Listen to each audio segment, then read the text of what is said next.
और वह भी फिर वृद्ध हुई जब मक्के में गई। अब मक्के में जाकर उसने पता था कि जो मक्के में मरता है, ऐसा ज्ञान सुन रखा था लोकवेद से, वो सीधा भिष्ट जाता है, स्वर्ग में जाता है, हेवन में जाता है। लड़की ने सोचा हेवन के लिए तो ये सारा कुछ कर रहे हैं, और मक्के में मरने से हेवन मिलता है, स्वर्ग मिलता है, तो वहीं कर्द से अपनी तलवार का से गर्दन काट दी, मक्के में चढ़ा दी। सबको वाह वाह की पात्र बन गई कि भक्ति हो तो बंसुरी जैसी। बंसुरी तो गई सीधी भिष्ट में, सीधी स्वर्ग गई है, तो इसने मक्के में शीश चढ़ा दिया। फिर बताती है कि मैं कहाँ गई, अगला जन्म मेरा एक वैश्या का बना, मैंने अपने खूब कर्म फोड़े, वो मेरा जन्म फिर समाप्त हुआ। अब मेरी आयु 12 वर्ष की मनुष्य जीवन की शेष थी, मानव शरीर की। और ये भी वहां धर्मराज के दरबार में जब मैं गई हुई थी, वहां मुझे पता चला, धर्मराज ने बताया कि ऐसे ऐसे तुझे कोई संत मिला था, वो साधना तूने 4 वर्ष की थी। हाँ जी, 4 वर्ष की थी, उसके कारण तुझे ये इतने मनुष्य जीवन मिले हैं। अब तेरा मनुष्य जीवन शेष नहीं है, अब तू पशु योनि में जाएगी, कुछ दिन इंतजार कर, तेरा नंबर आते ही वहां ठोक देंगे तुझे। तो उसने बताया कि ये आज परमात्मा खुद पहुंचे वहां पर, और धर्मराज के सामने वकालत करी वकील बन के कि ये मेरी भक्तनी थी, पिछले जन्म में मेरी साधना कर रखी है, इसको छोड़, तू अकाउंट नहीं ले सकता। धर्मराज ने हाथ जोड़ लिए और इनको वापस दे दी। मेरी आत्मा में यहां खड़ी हुआ, लोगों ये भगवान आए हैं, ये अल्लाह अकबर है, आंख खोल लो, शरण ले लो। लाखों लोगों ने कबीर साहब की शरण ली। बोलो सतगुरुदेव।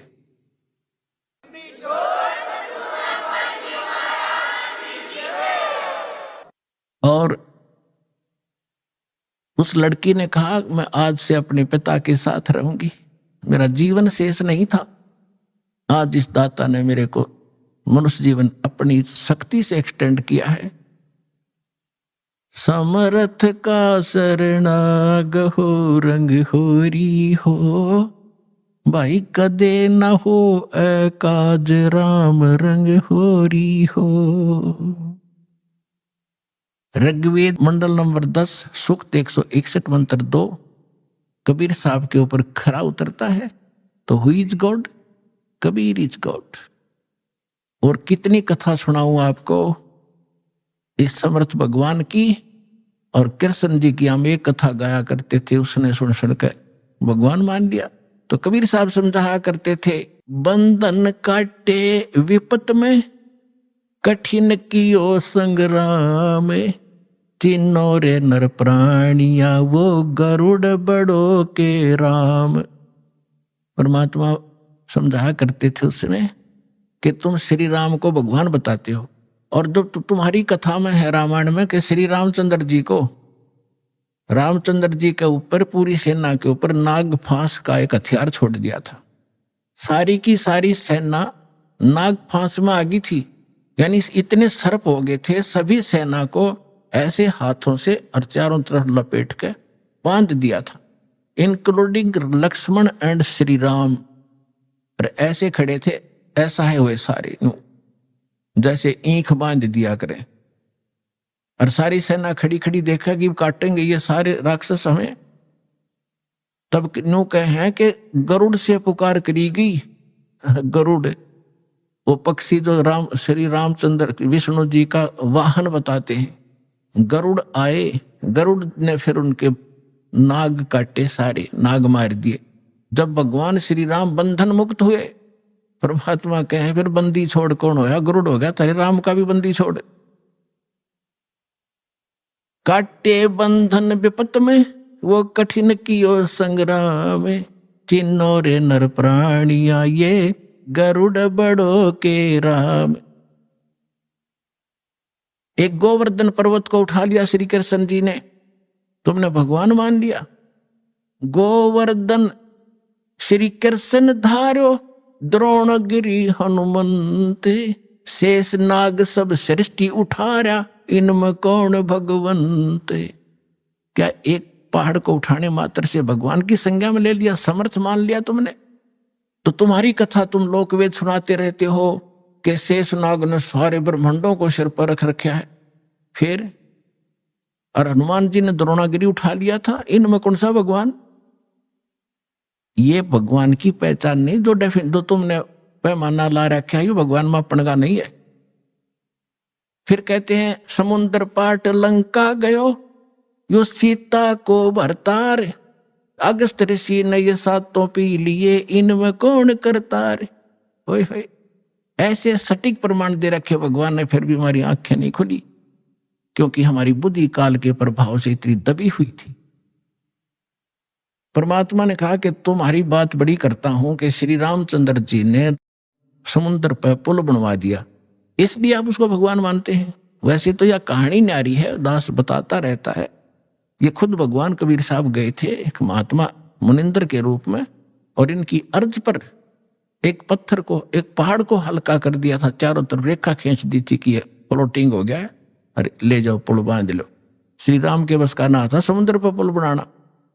तो परमात्मा कहते चल तुम्हारी बात बड़ी मानते हैं, वह तो बात तुम्हारे कहाँ समझ में आवेगी कि समुद्र को पाट के यानी उसको पुल बना के छाप के, और लंका गया था कौन? तुम्हारी सीता का पति राम।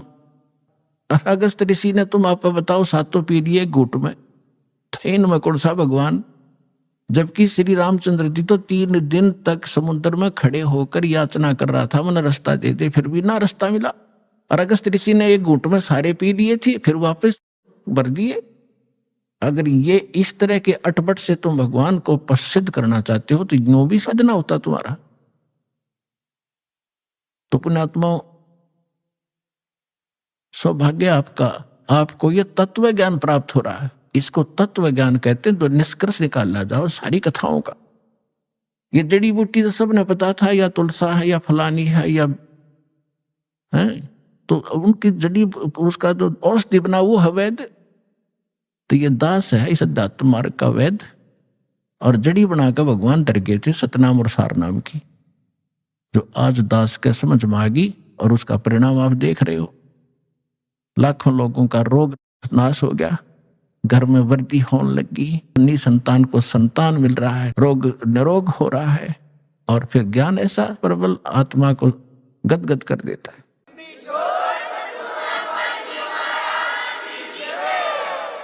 अपने आत्मा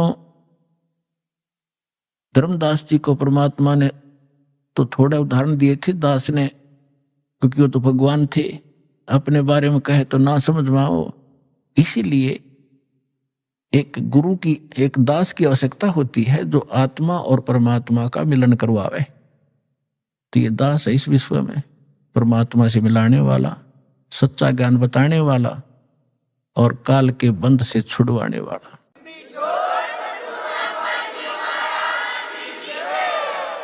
अब दूसरा प्रश्न था धर्मदास जी का कि भगवान श्री कृष्ण ने सुदामा जी के 2 मुट्ठी चावल खा के और उनको धनी बना दिया, उसका एक महल बना दिया। परमात्मा बोले एक राजा का मित्र, उसके लिए ये कोई खास बात है? तुम आप बताते हो श्री राम कृष्ण जी तो राजा थे द्वारका के, एक मित्र के लिए एक ढूंढ बना दिया छोटा सा, एक दे दिए उसमें 200 से 400 रुपये, वो सारी उम्र बतेरे उसको, तो इसी से भगवान मान लिया। अब ये दास बताएगा। अपन आत्माओं वैसे थोड़ी सी जो शिक्षाएं हैं, क्योंकि जो हम पहले ज्ञान सुना करते थे वो ज्ञान समझ लो प्राइमरी स्तर का था। ब्रह्मा विष्णु महेश को ये भगवान मानते थे, तो ये ज्ञान प्राथमिक पहली 5वीं कक्षा तक का समझो। और जो काल को ब्रह्म को भगवान मानते थे वो मैट्रिक तक का ज्ञान समझो, उनकी बुद्धि मैट्रिक तक समझो। लेकिन विधि ठीक ना होने से और वैसे उनको मान लेने से, वो ज्ञान होने से भी कोई लाभ नहीं था। अब जैसे हम कथा सुना करते सुदामा और कृष्ण जी की, अब इन कथाओं से भी थोड़ा सा निष्कर्ष हम साथ लेकर चलेंगे, तभी हम, क्योंकि बच्चा जो 5वीं 6वीं 7वीं 10वीं पढ़ ले तभी तो अगली पढ़ाई पढ़ सकता है, वो सीधा 11वीं में कैसे हो सकता है? तो वो पढ़ाई पहले आपको पढ़ाकर आगे चलेंगे। श्री कृष्ण जी बालकपन में और सुदामा जी एक ही पाठशाला में पढ़ा करते थे। और सुदामा ब्राह्मण थे।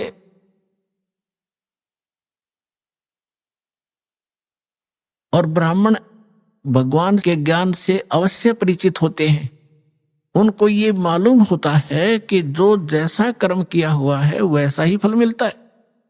सुदामा और कृष्ण अपनी शिक्षा पूरी करके अलग अलग वो द्वारका के राजा बन गए। वो अपना एक ब्राह्मण, गरीब निर्धन ब्राह्मण था, 3-4 बालक थे, निर्वाह बिल्कुल नहीं चल रहा था, कई बार तो भूखे रह जाते थे, बच्चे भी रोया करते थे रोटियों को। अब सुदामा गणा निर्धन था। उसकी पत्नी बहुत बार कहा करती थी कि आप कहते हो श्री कृष्ण राजा हैं, वो मेरे क्लास फेलो थे, तो क्लास फेलो की तो क्लास फेलो गणी इज्जत करा करे, आप जाओ कुछ धन मांग लिया, आप तो ब्राह्मण हो। सुदामा ने कहा ब्राह्मण का काम मांगने का नहीं होता, भिखारी का होता है। मर जाऊंगा पर मांगूंगा नहीं।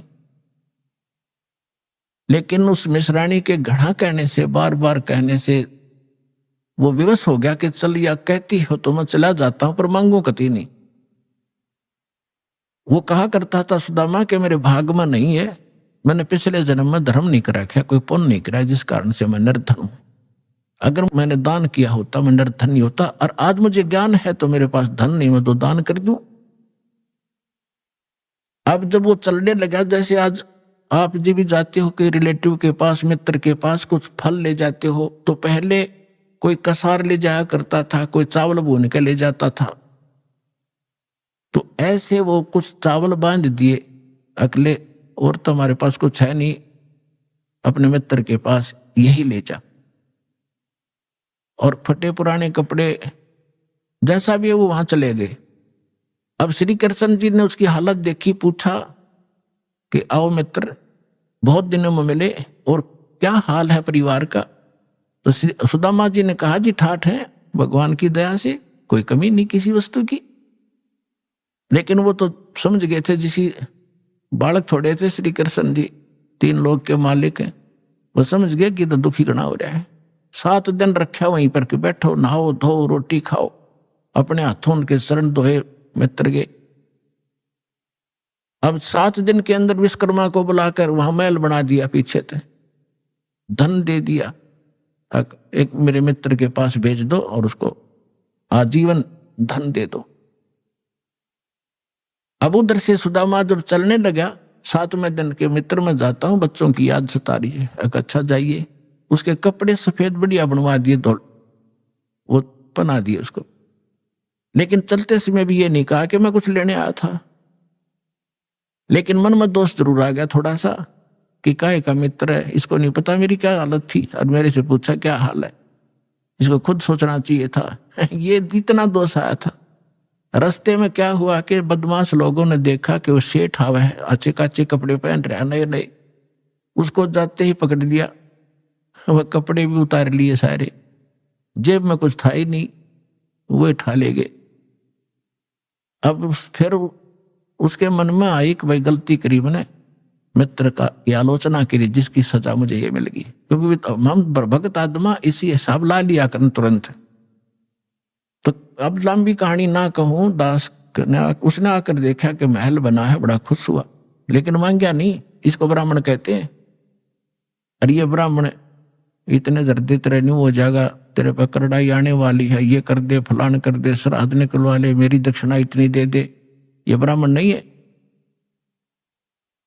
अब देखो, एक तुम भगवान मानते थे श्री कृष्ण जी को उर्फ विष्णु जी को, विष्णु ही श्री कृष्ण मानते हैं, और उन्होंने कितनी सहायता दे दी सुदामा जी को। एक मकान बना दिया छोटा सा पक्का, और एक जीवन का निर्वाह भी दे दिया। ना तो मोक्ष श्री कृष्ण का, ना मोक्ष सुदामा का। अब उस समर्थ परमात्मा ने क्या दिया, एक तैमूर लंग नाम का एक लोहार था मुसलमान धर्म में, और वो बहुत निर्धन थे, भेड़ बकरियों का पाली जाया करता था, साहूकार लोगों का। उससे उस समय ये नोट नाट नहीं हुआ करते थे, बस दाने दे देते थे, कणक दे देते थे आपस में। 2 माँ बेटा थे, पिता की मृत्यु हो चुकी थी।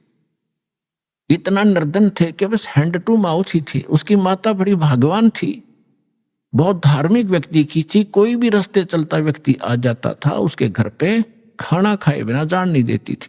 कई बार तो ऐसी स्थिति देखी है उन्होंने कि अतिथि आ गया, तैमूर लंग के संस्कार बढ़िया बने हुए थे, और माँ ने रोटी बनाई, घर में एक अतिथि की रोटी थी, उसी अतिथि को खिला के स्वयं दोनों माँ बेटा भूखे सो जाया करते थे। ऐसे संस्कार उसके अंदर पड़े हुए थे।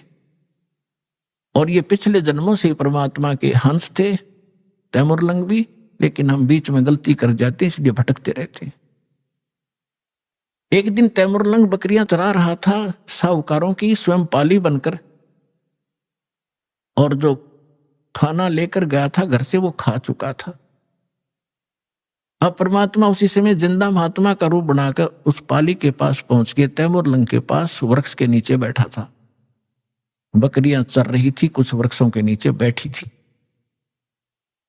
तो तैमूर लंग ने कहा कि महात्मा, संस्कार थे माँ के कि कोई भी अतिथि मिल जाए बेटा भोजन की अवश्य प्रार्थना करना। क्या महाराज खाना खाओगे? कहाँ बेटा, भूख लगी है। उसने कहा महाराज थोड़ी देर लेट आए, थोड़े से मैं भोजन खा चुका हूं और अभी मैं घर से लाऊंगा, सामने घर है, थोड़ी दूरी पे है हमारा घर गांव में, और अभी लाता, मेरी माँ बहुत अच्छी है, जाते बना देगी। और ऐसे करना भगवान, मेरी बकरियों का ध्यान रखना, हम गरीब बहुत हैं, एक बकरी भी इधर उधर होगी तो मैं पूरी नहीं कर पाऊंगा धनी की, मुझे बहुत दुख होगा। परमात्मा बोले बेटा चिंता ना करें, मैं खूब रखवाल करूंगा। वो घर गया, माँ से प्रार्थना की कि ऐसे ऐसे राह चलता संत है, भूखा है। माँ ने जब घर में इतना आटा था, केवल 2 रोटी बनाई, 2 ही रोटी बनी, दोनों रोटी बना के लेकर आएगी। माँ ने कहा कि बेटा मैं भी चलती हूं, मैं बर्तन ले आऊंगी, तू वहां अपना रखवाली करना, पाली रहना। दोनों आगे दर्शन भी करके आऊंगी साधु के। अब साधु को सामने बैठा देखकर माता ने कहा ले महाराज रोटी खा लो। परमात्मा खाना खान लगा तो इतने में माई ने 3-4 बार प्रार्थना कर दी, महाराज हम गढ़े गरीब हैं, हमारे पास तो कई बार भोजन भी नहीं होता, दया करो, कुछ आशीर्वाद दो, हमारा गुजारा ठीक चले। परमात्मा ने खाना खाया, इतना 4 बार प्रार्थना कर दी, 4-5 बार।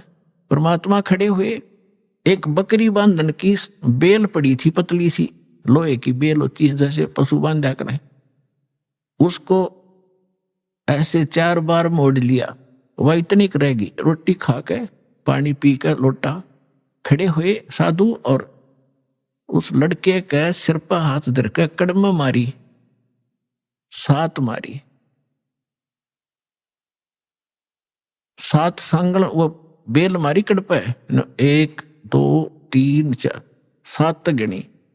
माई ने सोचा बाबा जी मेंटल है और मैंने घना छेड़छाड़ दिया, जो दुखी हो गया, बेटे को कूटने लग गया। तो माई ने पूछा महाराज मेरे बेटे ने कोई गलती कर दी?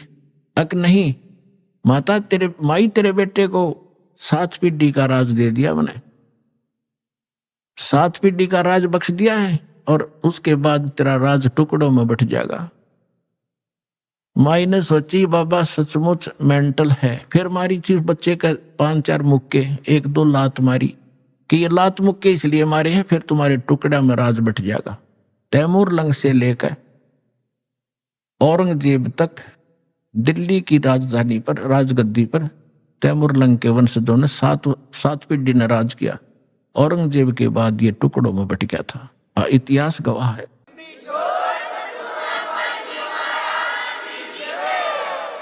तैमूर लंग ने दिल्ली पर शासन किया था, अपना एक प्रतिनिधि यहाँ छोड़ दिया था तो उसको टैक्स देता था। उसके बाद उसका तीसरा पोता बाबर दिल्ली का बादशाह बना था।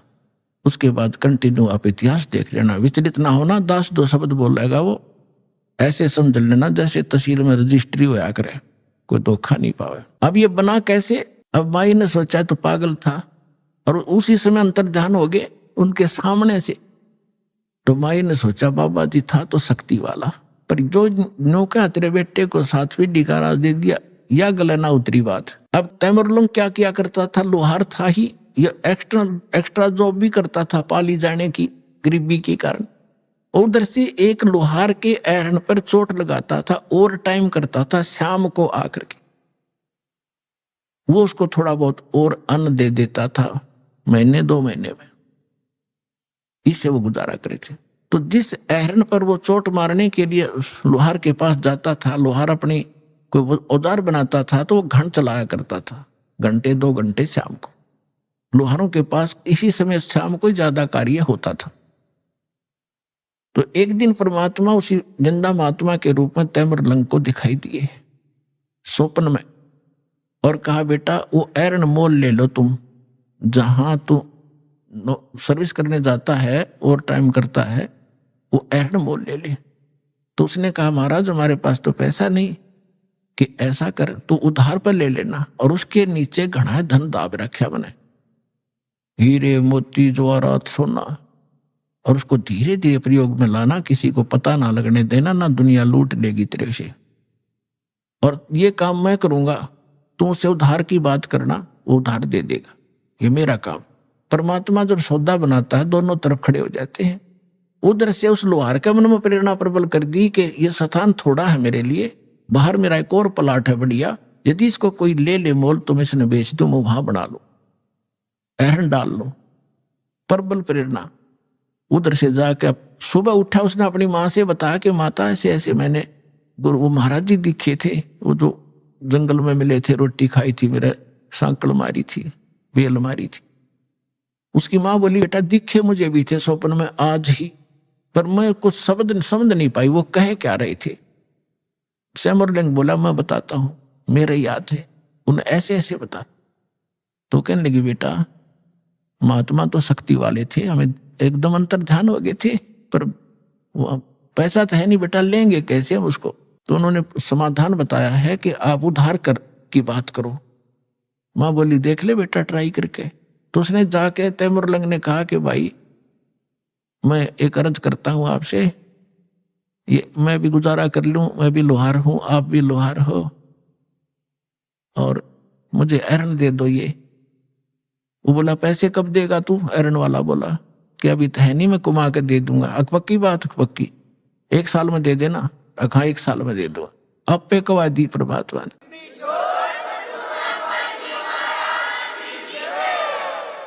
तो तैमूरलंग के ठिकाना नहीं रहा खुशी का, एरन भी छोड़ दे, एरन भी छोड़ दूंगा, पुराना हो रहा है। वहां जाके अपना नया गार्ड लिया एक लोहे का लठ उसने, और वो वहीं छोड़ गई।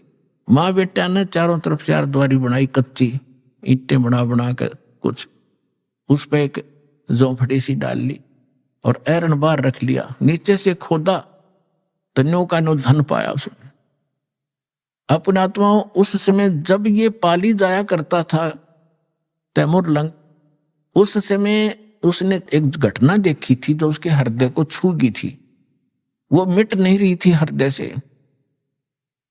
उसी नगरी का राजा घना निकम्मा था, और गांव की सुंदर लड़की उसके एजेंट बता दिया करते थे, और वो अपने मंत्री और सैनिकों को द्वारा उन लड़कियों को उठा ले जाता था, उनके साथ विलास किया करता था। एक दिन ऐसी एक लड़की गांव की तैमूरलंग के ही आसपास घर की चारा लेकर आ रही थी खेतों से, सुंदर लड़की थी। राजा के कर्मचारी उसको अपहरण करने लगे। उसने आवाज लगाई, रे तैमूरलंग, ए तैमूरलंग मुझे बचा भाई, तैमूरलंग मुझे बचा भाई। तैमूरलंग ने देखा भाई सचमुच ये तो बकवादी आदमी है। पाड़ी के पास तो लठ होता है, डंडा लेकर लठ बाज लिया, ताबड़तोड़ लाग गया उन सैनिकों ने कूटने। वो 4-5 थे, वो अकेला था, तो उन सैनिकों ने उसको इतना पीट दिया, मार दिया, कति खत्म करके डालेंगे, पीठ छेद के लड़की को उठा ले। जब वो होश में आया उसके बाद उसने एक प्रतिज्ञा कर ली कि यदि मैं राजा बन गया इसको सबक सिखाऊंगा इस राजा को। अब राजा की सपने भी नहीं, पर मन में तो आवे है सब कहिए बात। उधर से क्या हुआ, उसने धन देखा, दोनों माँ बेटा खुशी का ठिकाना नहीं। लेकिन निर्देश जो महाराज ने दे रखा था वो याद रखा, कुछ धन निकाला, दूर देश में जाकर बेचा।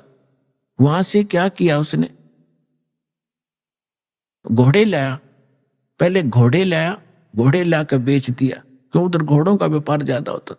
तो लोगों ने सोचा इसका व्यापार में बहुत वृद्धि होगी, एकदम ये तो बहुत एक दो घोड़ा लिया, फिर 10-10 20-20 लाला बेचने लग गया।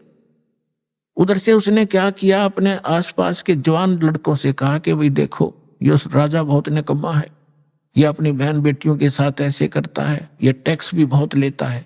मैं राजा बनूंगा और मैं सबको टैक्स फ्री कर दूंगा, बहुत जायज टैक्स लिया करूंगा और सेठों से लिया करूंगा, गरीबों से नहीं लूंगा, ये आगा पीछा नहीं देखते। और आप मेरे सैनिक बनो, मैं तुम्हें मेहनताना दूंगा।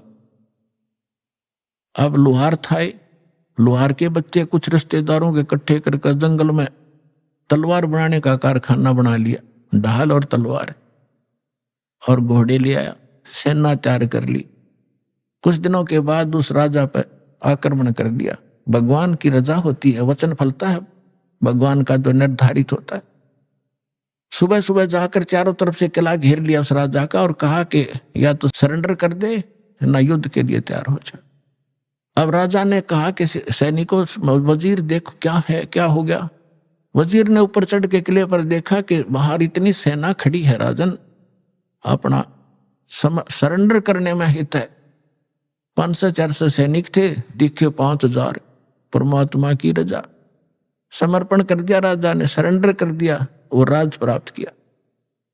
और उसको कहा कि आज मैं अगर परमात्मा से न डरने वाला होता, ये मुझे याद आया उसने कि मेरे को किसी संत ने आशीर्वाद दे रखा है, तुझे मारूंगा नहीं, तू नगरी छोड़ जा और या यहाँ एक सिंपल मैन की तरह रह, अपना गुजारा कर, रोटी बना रखा, नहीं तुझे भाग जाए से। जैसा भी उसने उस पर कब्जा किया, फिर दूसरे राजा को कहा कि राजा अन्यायी थे, नालायक गणे हो गए थे, तो एक दूसरे को ऐसे काबू करता करता वो तैमुरलंग यहां पहुंच गया, दिल्ली का बादशाह भी बन गया। दिल्ली को भी अपने अंतर्गत करके वहां एक नुमाइंदा रख दिया उसने, ये इतिहास गवाह है।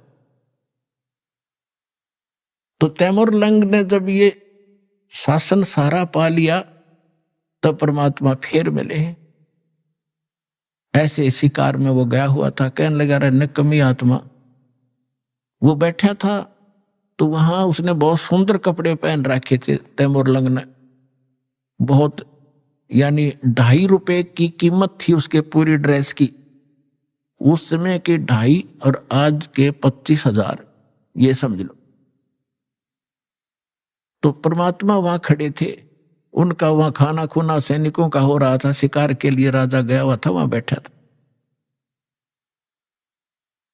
तो आके परमात्मा भी किसी अन्य रूप में वहां खड़े हो गए। तो कहने लगे राजा आपकी क्या कीमत है। एक सामने एक व्यक्ति खड़ा होकर कह रहा है कि आपकी क्या कीमत है, कि आप ही बता दो मेरी क्या कीमत है। कि तेरी कीमत है 2.5 रुपये। राजा बोला गलत बोल रहा है, 2.5 रुपये का तो मेरा ये ड्रेस है। बोला इससे इसकी कीमत है, तो ते कानने का भी को नहीं। निकम्मी आत्मा, तेरे को इसलिए ये राज्य दिया था कि कर्म फोड़ अपने।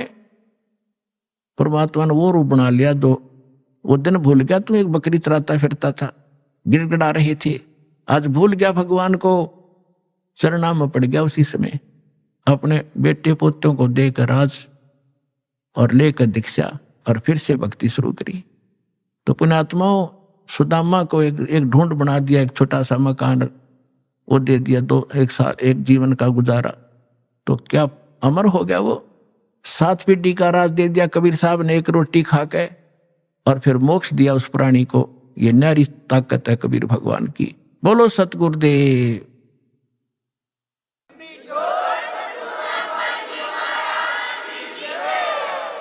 समर्थ का शरणाग हो, रंग होरी हो, कदे न हो एकाज राम रंग होरी हो। कि ऐसे समर्थ की शरण प्राप्त करो, यहां रहोगे तो जब तक मौत से रहोगे कोई आपत्ति नहीं आने देगा, यदि मर्यादा में रहे। और सतलोक जाओगे सदा का सुख हो जाएगा।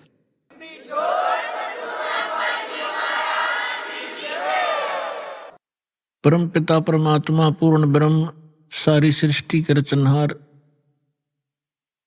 कबीर देव, कबीर साहिब, कबीर परमेश्वर जी की असीम रजा से